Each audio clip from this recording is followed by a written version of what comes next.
Welcome to Alumni in Action, the show that brings 1077 The Bronx past and present together through the voices of those who've created in our studios and gone to shape the world. Leaders, creators, innovators, and changemakers.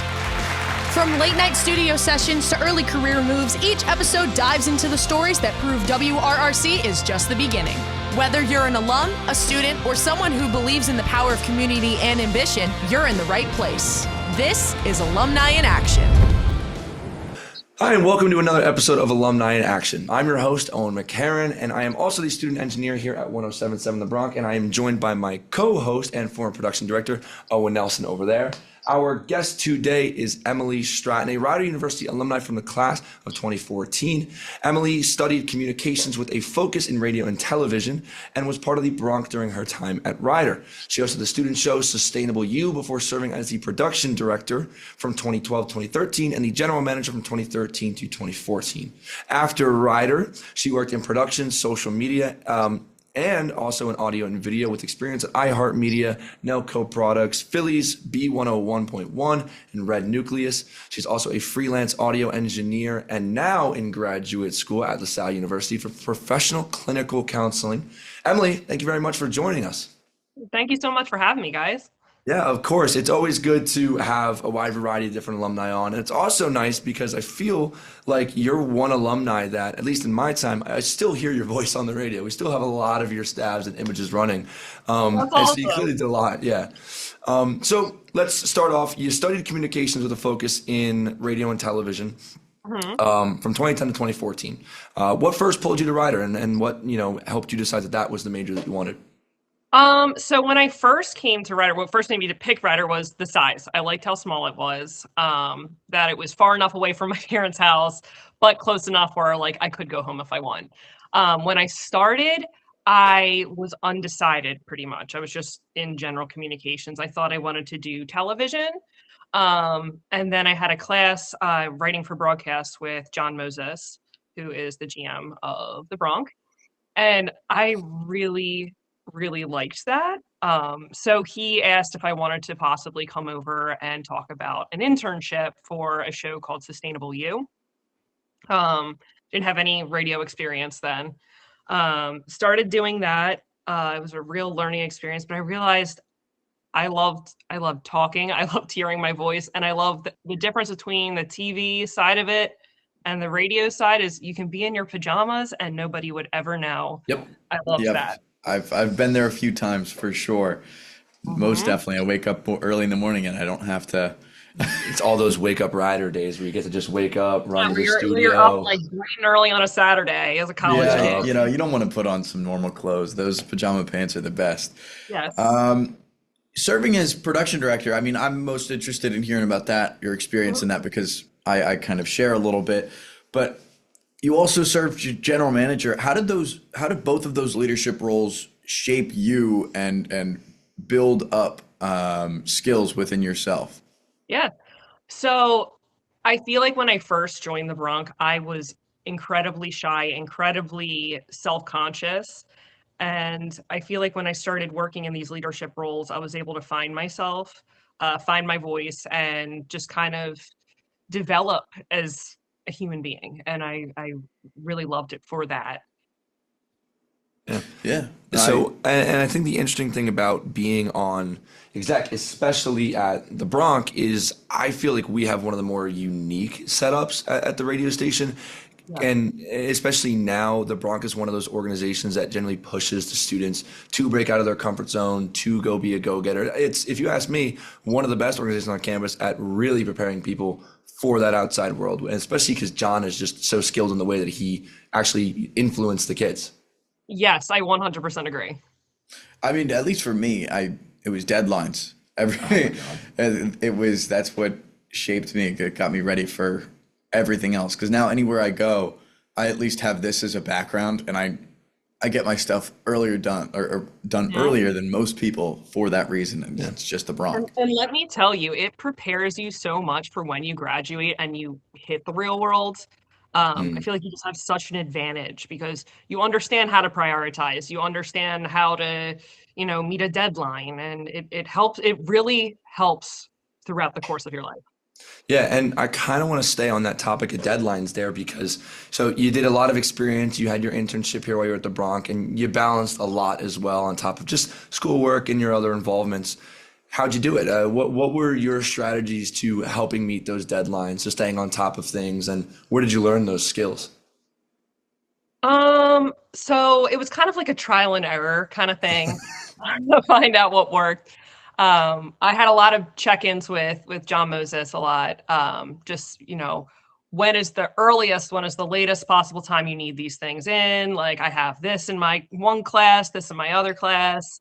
So I feel like just communicating all around was probably the best way to navigate everything on my plate at the time. Yeah.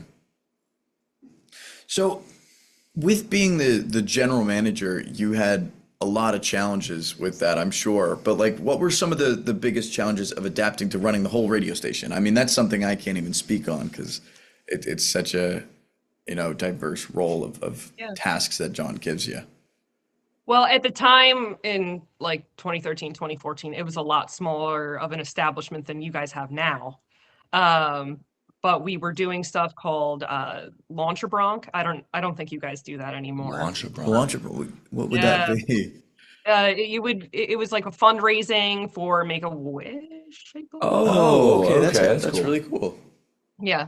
But we'd go to basketball games, we'd sell like the right to shoot balls and stuff, and then the audience could shoot, and if they got it into a basket, they'd win prizes. So that was like the big event that I always had to have staffed because we had to make it Mhm. every home basketball game. Um, and just kind of like making sure everybody was trained up to be a DJ and making sure that we Yeah. had everything assigned for, sports broadcasts and things. Like now I know you guys have so many more events. Oh yeah. I can The only station's imagine grown. this like now. Yeah, no, the station's definitely grown, and I like that. You say making sure everyone's a DJ and making sure everybody's there and staffed. And in my time, I was promotions director, and then I went to engineer, and then I went double time engineer as well. So I've being in these roles where you are not just managing yourself and your deadlines, but other people is actually Yeah. what helped push me outside of my comfort zone. It's what helped me adapt most at the Bronx because I never had to be in charge of people. But then when I became Hmm. the engineer and now I'm training every student show how to run the board, making that schedule when we come back from the summer, I'm like, whoa, this is work I'm not too familiar with right now. So it Yeah. was nice. I feel like you're Speaking just on, constantly being exposed to new experiences to just Yeah. add to oh on your yeah, belt. everything is new. But speaking on student shows, actually, you hosted the show called Sustainable You. What was that show about? What did it teach you about being on air, and how did it shape you, in your on air voice? Um, when it first fell into my lap, it was a show that was kind of in between having a host. I've never had any experience with sustainability, but me and my friend decided we wanted to do it for internship credits, and it was awesome. Like I learned so much, not only about like running the board and, figuring all that out, but just learning how to make a difference within, our environment, how to Yeah. lessen our sustainable impact. Um, and it was a great opportunity to also like connect with people in the area that are eco-friendly. We Mhm. had lots of guests on. At one point, we were able to have a Toyota Prius get dropped off here, and drive a hybrid around for like, Jeez. That's it was a lot that's of pretty fun. cool. And Yeah. then just like, we would just like interview the guy that lent it to us and just talk about that. It was a really cool That experience, and is it fun. helped me, Interesting. yeah, find my voice and just keep pushing. Like you can really do anything. Yeah. So I want to ask, you said that you did that for internship credits, and I remember that you also had the iHeart internship as well. Yes. And I kind of just want to know how you went about getting those internships and how you managed it, being a student, and also just what it was like. Because I think internships, at least for me, like looking for one was always one of the most stressful things in the world. Struggled with Mhm. it my first semester here because I always had so much going on with the Bronx that it was like I can't really get my hands out of it. But then when I finally got one, making that change over from the Bronx to now kind of locking into sort of, I guess, more professional world, like actually getting out there, it was a nice change. Like it felt very like took a lot of pressure off my shoulders, it felt like. So I kind of want to know what that experience was like for you over at iHeart. Yeah, it was great. Honestly, I can kind of say that Ryder helped me get it because Mm, for one of my classes, I had to go to an intern a place that that has interns and see what it was like for the day. So I really wanted to go to iHeart. Um, and the woman there let me go to like a few like other like live studio concerts and stuff, and we kind of clicked. And she was like, if you ever need an internship down the line, like reach out to me. So kind of taught me how to network. So I did nice. the stuff at the Bronx, and then reached out, and I feel like it was like a full circle moment. Ryder helped me get that connection. I reached out to that connection, and it was fulfilled. Nice. So, how would you say that working at the Bronx and being at Ryder, like, and all that experience prepared you for your professional audio and video production career, and prepared you for those internships and making those connections? Well, like we said, just learning how to balance all of those deadlines Mm, is really important, huge. especially when you I have a habit of not being able to say no when somebody asks me to do something. Oh I boy. just want Yeah. to Yeah, that's a load theme. on my plate, like with the experiences. So really learning how to manage all of your time, and then getting to work in like a very professional environment like iHeartRadio. It was great to see how they manage multiple deadlines, and I was able to bring that back into my school life. How would you say that that I'm losing that one? Well, no, see, because I'm curious there because you said that you got in this mentality where you really struggle to say no, especially to certain opportunities. And I think that that's something that over here at the Bronx, John has really instilled into a lot of students. So, and this will be the last question here before we take a break, is that yes man mindset where John always preaches, if you have an opportunity, take it. Everybody knows the John Moses story.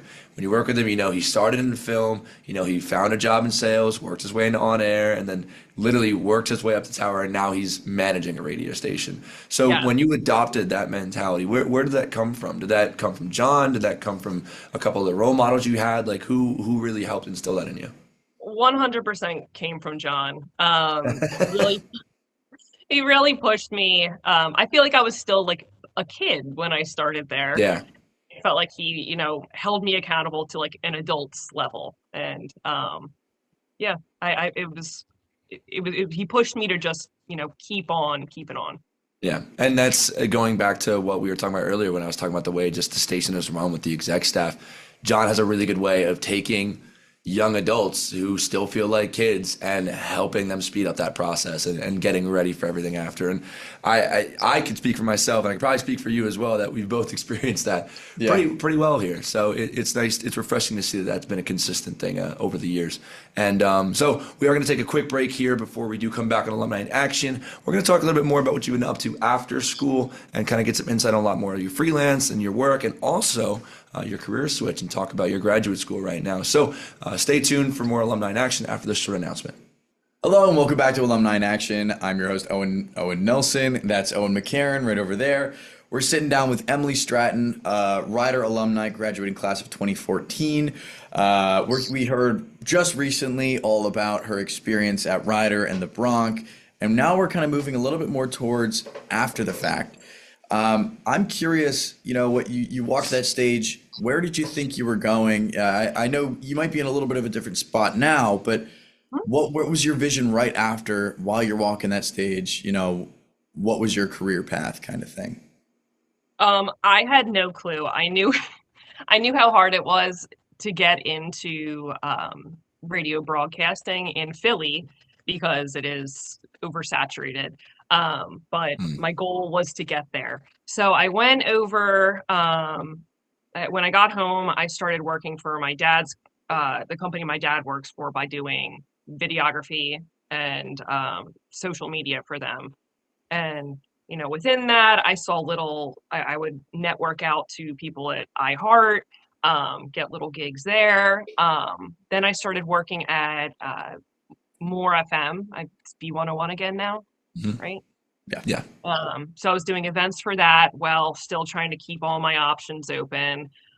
Just trying to find my place. I really wanted to do voiceover work for radio, like for commercial spots, anything.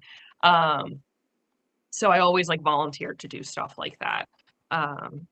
And yeah, I just kind of let life take me where it takes me after. I didn't have a set plan.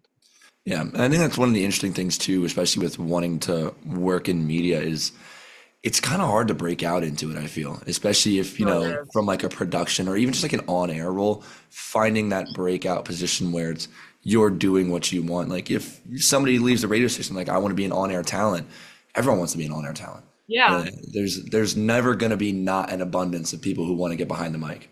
And you realize that you are going to have to, if you want to get to that position, you're going to have to work hard. You're going to have to start with grunt work in Absolutely. radio. 100%. Yeah. You got to start with that kind of stuff. Yeah, it's very unusual to go right into that. So just being aware, and I feel like I did have that awareness that I was going to have to grind. And I just needed that connection to get into the place to grind. Yeah. I mean, speaking on that grind, you worked as freelance audio engineer, or you worked as freelance production. What did you like about that? I know you showed me your recording setup when we worked together previously. I think that it's a pretty cool thing that you like, that you can do that from home and that it turns out the way it does, because it sounds good. It's all good stuff. Right. But what's that like? It's good. So I have a converted closet, just like my nice closet right here. Nice. So back in 2022, I was laid off from my one job that I was with for a while, and I really wanted to pivot. And I worked with, like, at that old job, I worked with a lot of actors and voiceover actors because I was primarily responsible for booking them and everything. So when I was let go, I had a lot of them come to like rally around me. One of them, his name's Ian Alexander. Shout out to him. He, picked me up and was like, I want you to come to my house.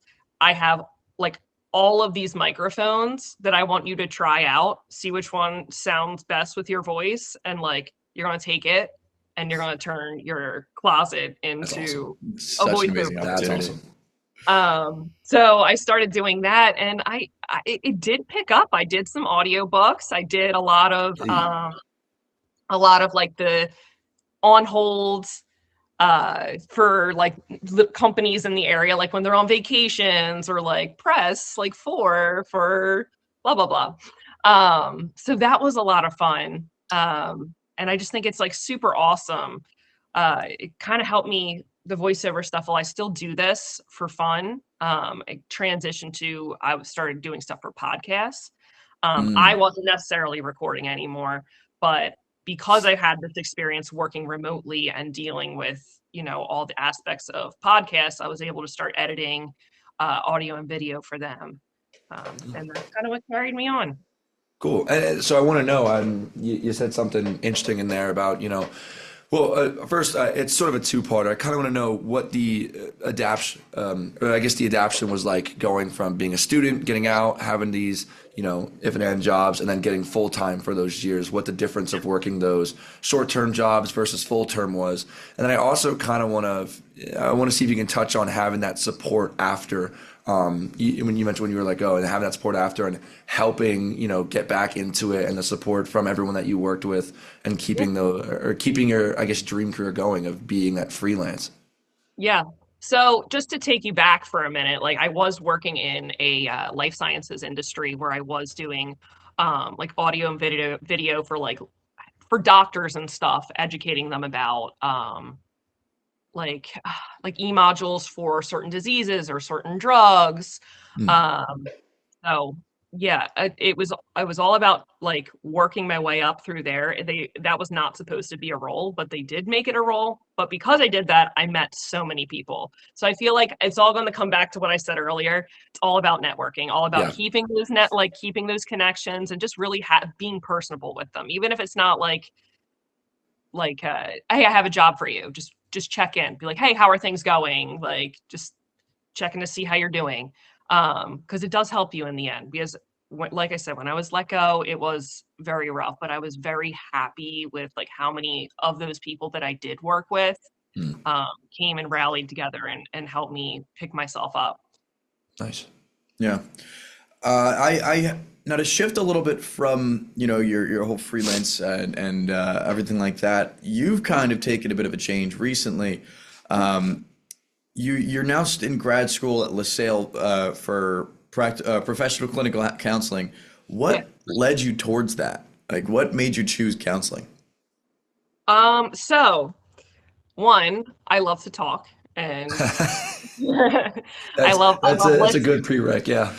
And like with radio, you really get to enjoy and value hearing people's stories Mm, and their struggles. And I feel like me getting laid off and how I recovered from that um, became kind of my driving force, and the support I got for becoming coming into clinical counseling. I really mm, want to do that for others.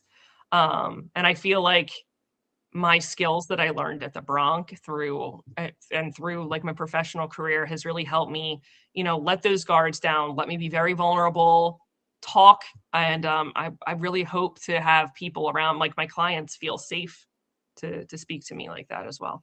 yeah, and I actually I really like that because I feel like you wouldn't think there's a connection between, sort of counseling and working in radio, but I feel like when you really boil it down, it's all communication. And you It studied really is. communication, so it's right there. It's what you learned, it's what you mastered for 4 years of your time here.